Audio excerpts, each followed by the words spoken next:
What's up, everybody? It's Alex from Heavy New York. We are at Championship Cafe outside St. Vitus for once, early in the morning, and today we are here with Saul. Thank you all for being here. Yeah, happy to be here, sir. Yeah. It's awesome to have you guys here.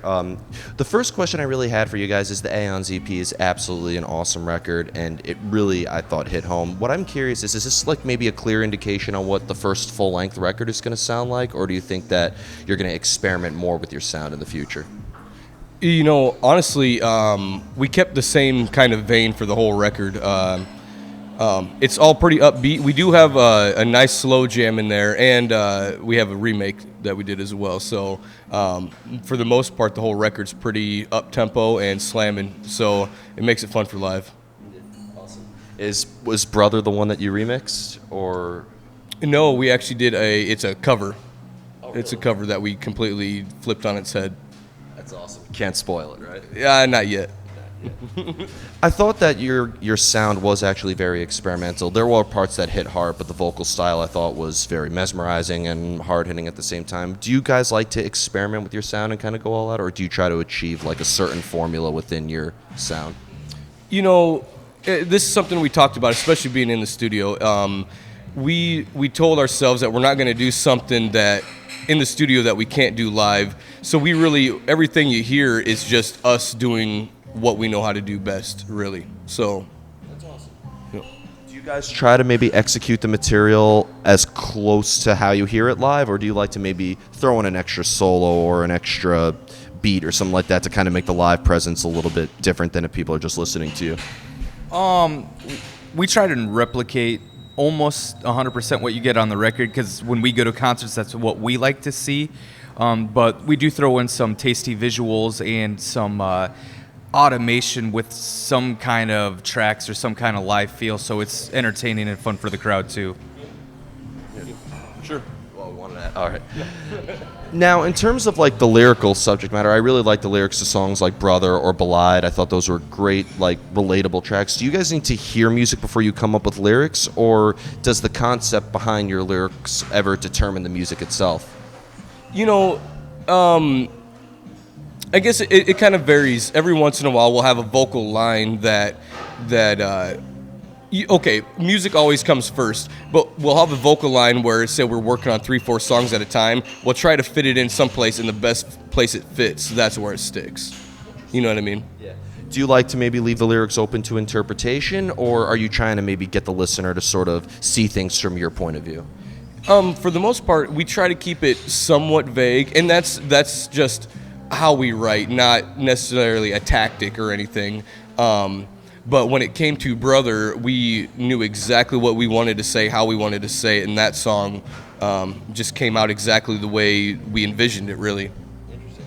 And you two are brothers, right? Yeah. So I asked that guy's in Alien Weaponry this: who is the cooler brother? Clearly it's I. It's I. Oh yeah. Well, the title, one of the tracks on the record is "I Am Him." Oh. So yeah, and I sing it. So. Hey, I mean, you got the Cavalera brothers, the Gojira brothers, the Alien Weaponry brothers. I mean, the Saul Brothers. That's pretty good. And I think Saul is like in your name too, right? Isn't that where the meaning of the name came from? Yeah, our last name is Bedsaul, and you know, and we got that from a long time of just Zach and I doing stuff together. And then finally, we got William McElravy in on the bass. I was bass lead vocals for a while. I said we need a tall, skinny guy to carry the low end, and he filled the spot. And Will, actually, I do got a question for you, because people like to bust the bass player's balls all the time, but I don't think people realize how important it is, because it's an instrument that holds a good portion in the rhythm section of the band, but it also is a melodic instrument. For you, are you trying to keep up with the rhythm of the band, or are you trying to maybe bring in melody to the track? It's a lot of rhythm, but my main goal is just to stay out of their way. So that's mostly it. What's the rules in the band? What's the rules? Just stay out of Blake's way. Wow. Yeah.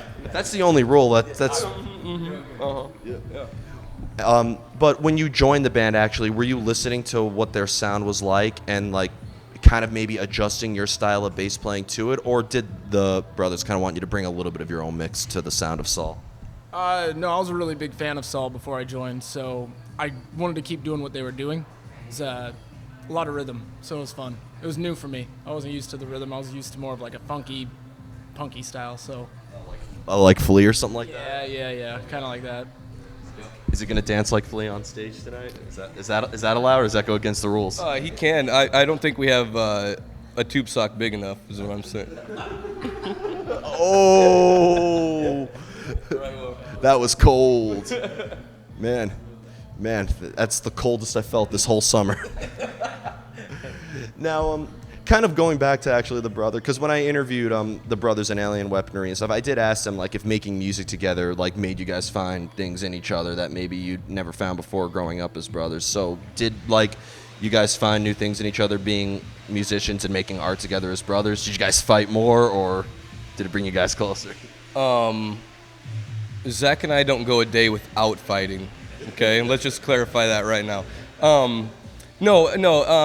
You know, Zach and I, we're very passionate about what we do. So if somebody has a point they're trying to get across, you're gonna kind of like push it and fight it a little bit, And for the most part, we'll get into little spat and arguments, but if the best idea always has to win out. That's just the way it is. I don't care what you're doing.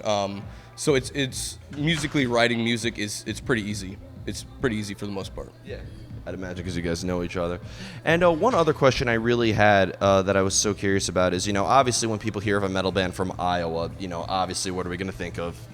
Slipknot. Yeah, of course, Slipknot. So but I'm curious because I heard in the Midwest there actually is kind of like a decent metal scene. I was just in Ohio for the first time for Sonic Temple Fest, and I heard like amazing stories of like great venues and bands from there. Mm-hmm. Was there kind of like a metal scene from Iowa that you guys were kind of affiliated with, or was it all about starting the band and just getting across out of Iowa as quick as possible to get your name out there?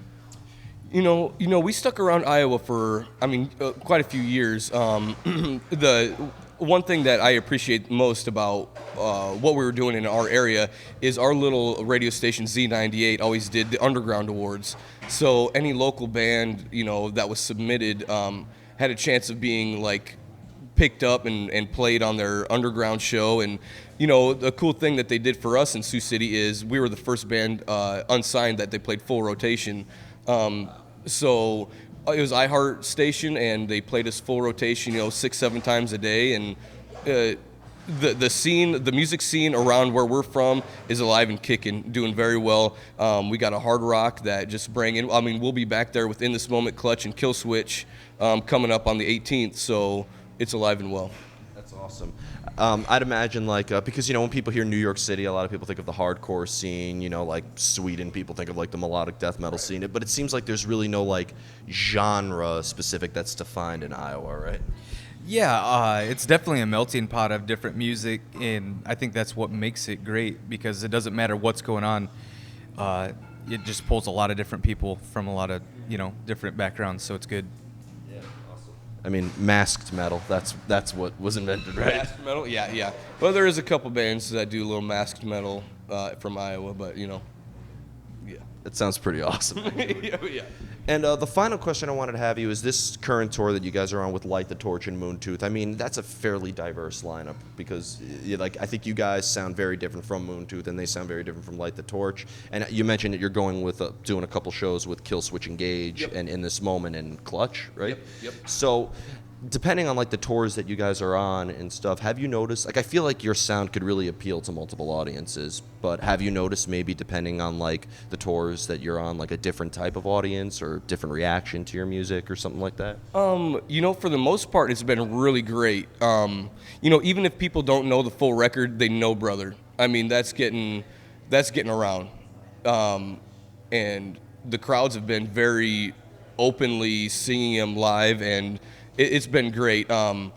Sometimes regions, I can tell are a little more into like an indie vibe or like a country area, but still, you still have the people out there that are just like Octane through and through, and they slam it almost every day. So it's great. So before we go, I'd like to thank you guys so much for your time today. Is there just, you mentioned the Kill Switch Engage Clutch In This Moment show. Is there just anything else that you guys would like to promote that you are allowed to say? Since we did this early, this will probably be uploaded by lunch today. So Okay. Just make sure you go to solofficial.com. Saul Band Official if you're looking us up on Facebook, Saul Band Official on Instagram. We got a lot of big announcements coming out here very shortly too, so nothing I can spill the beans on yet, but if you keep up on our social medias, you will see them. Anything you would like to add?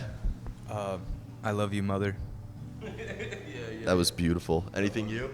Nah, Or just stay out of Blake's way, right? just stay out of Blake's way. Awesome. Well, thank you guys so much. And when can we be expecting the new album? Oh, that's in the talks right now. I am anticipating a 2019 release, so this year I'm hoping. Well, thank you guys. Everybody, we are here with Saul. Be sure to pick up the Aeons EP if you haven't already. New music coming soon. We'll see you next time on Heavy New York.